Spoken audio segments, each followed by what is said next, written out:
ಶಾಂತಿಸಾಗರ ಶಿಕ್ಷಣ ಸಂಸ್ಥೆಯಿಂದ 100 ಮೀಟರ್ ಉದ್ದದ ಬೃಹತ್ ತ್ರಿವರ್ಣ ಧ್ವಜ ಮೆರವಣಿಗೆ ಏಕತೆಯ ಸಂದೇಶ ಸಾರಿದ ವಿದ್ಯಾರ್ಥಿಗಳು.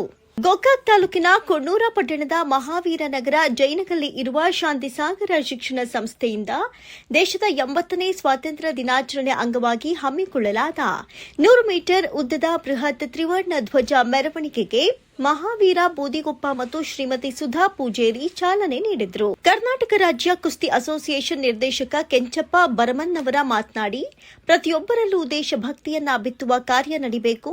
ದೇಶಭಕ್ತಿ ಪ್ರತಿ ಮನೆಯಲ್ಲೂ ಕೂಡ ಜಾತಿ, ಧರ್ಮ, ಮತ, ಪಂಥ ಭೇದವಿಲ್ಲದೆ ಮೂಡಬೇಕು. ನಮ್ಮ ದೇಶಕ್ಕೆ ಸ್ವಾತಂತ್ರ್ಯ ಬರೋದಕ್ಕೆ ಅನೇಕ ಮಹನೀಯರ ತ್ಯಾಗ ಬಲಿದಾನಗಳ ಪ್ರತೀಕವಾಗಿ ನಮ್ಮ ದೇಶಕ್ಕೆ ಸ್ವಾತಂತ್ರ್ಯ ಬಂದಿದೆ. ದೇಶದ ಬೆಳವಣಿಗೆಗೆ ಯುವಕರು ಮಹತ್ವದ ಪಾತ್ರ ವಹಿಸಬೇಕಾಗಿದೆ ಎಂದರು. ನಾವೆಲ್ಲ ಒಂದಾಗಿ ದೇಶವನ್ನ ಕಟ್ಟೋಣ ಎನ್ನುವ ಸಂದೇಶವನ್ನು ನೀಡೋಣ ಅಂತ ತಿಳಿಸಿದ್ರು.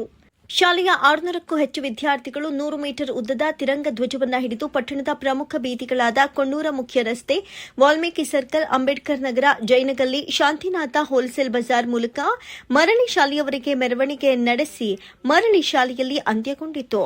ಮಾರ್ಗದುದ್ದಕ್ಕೂ ವಿದ್ಯಾರ್ಥಿಗಳು ದೇಶಭಕ್ತಿ ಘೋಷಣೆಗಳಿಂದ ಮೊಳಗಿಸುತ್ತಾ ರಾಷ್ಟ್ರಧ್ವಜಕ್ಕೆ ಗೌರವ ಸಲ್ಲಿಸುತ್ತಾ ಮೆರವಣಿಗೆಯಲ್ಲಿ ಉತ್ಸಾಹದಿಂದ ಪಾಲ್ಗೊಂಡಿದ್ರು.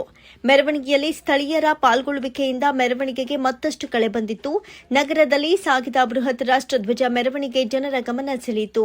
ರಾಷ್ಟ್ರಧ್ವಜದ ಗೌರವ, ದೇಶಪ್ರೇಮ ಹಾಗೂ ರಾಷ್ಟ್ರೀಯ ಏಕತೆಯ ಸಂದೇಶವನ್ನು ಸಾರಿದ ಈ ಮೆರವಣಿಗೆ ಸಾರ್ವಜನಿಕರಲ್ಲಿ ದೇಶಭಕ್ತಿಯ ಭಾವನೆಯನ್ನ ಮತ್ತಷ್ಟು ಬಲಪಡಿಸಿತು. ಈ ಸಂದರ್ಭದಲ್ಲಿ ಶಾಲೆಯ ಕಾರ್ಯದರ್ಶಿ ಮಹಾವೀರ ಬೂದಿಗೊಪ್ಪ, ಕೊಣ್ಣೂರ ಪುರಸಭೆಯ ಮುಖ್ಯಾಧಿಕಾರಿ Shivanand Hiremath, ST Patil, MB Bedakihal, Mahaveer Patil, Kareppa Gudennavar, Farooq Pirzade, RF Mitgol, Raju Bagewadi, PSI KB Walikar, ಆಡಳಿತಾಧಿಕಾರಿ ಮನೋಹರ ಮೇಗೇರಿ ಸೇರಿದಂತೆ ಇನ್ನುಳಿದ ಪೊಲೀಸ್ ಸಿಬ್ಬಂದಿಗಳು, ಆಡಳಿತ ಮಂಡಳಿಯ ಸದಸ್ಯರು, ಶಾಲಾ ಶಿಕ್ಷಕಿಯರು ಸೇರಿದಂತೆ ಇನ್ನಿತರರು ಹಾಜರಿದ್ದರು.